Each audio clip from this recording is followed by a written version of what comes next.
Wanamgambo wa Al-Shabaab wamemuua afisa mwingine wa polisi wa akiba katika kaunti ya Mandera saa chache baada ya kuwaua maafisa 6 wa polisi katika kaunti ya Garissa. Mwathiriwa wa hivi punde alikuwa afisa aliyesimamia kitengo cha polisi wa akiba katika ofisi ya gavana wa Mandera. Mauaji haya yanajiri huku viongozi wa eneo hilo wakilalamikia udhaifu wa serikali katika masuala ya usalama katika sehemu hiyo. Shambulio la kwanza Jumapili lilitokea alfajiri katika eneo la Fafi, kaunti ya Garissa. Watu wanaoshukiwa kuwa wanamgambo wa Al-Shabaab walivamia kambi ya polisi ya akiba huko Biamado. Shambulio hilo liliwaua maafisa 6 na kuwajeruhi 4. Wakati wa machweo katika kaunti ya Mandera, kundi hilo la kigaidi lililenga makao ya afisa mkuu wa kitengo cha polisi wa akiba ambaye pia alikuwa mkuu wa usalama wa ofisi ya gavana ya kaunti hiyo.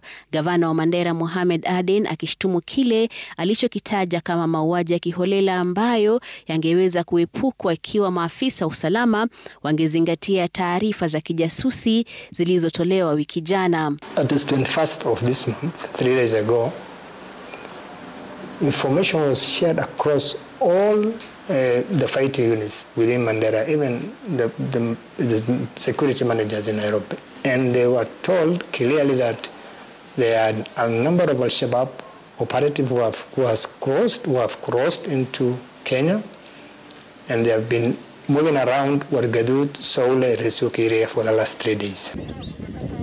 Mauaji ya afisa huyo mkuu ni ya hivi punde zaidi katika mfululizo wa mashambulizi katika kaunti hii pekee. Mapema mwaka huu, machifu 5 walitekwa nyara na Al-Shabaab na kufikia sasa hawajaachiliwa.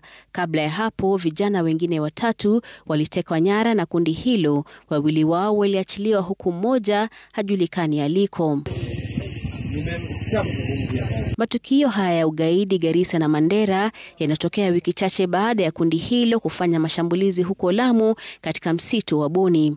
Ripoti ya polisi ilionyesha kuwa mnamo tarehe 15 mwezi huu, takriban watu 150 wa kundi la Al-Shabaab walivamia kijiji cha Mangai wakati wenyeji walipokuwa wakijiandaa kwa sala ya jioni.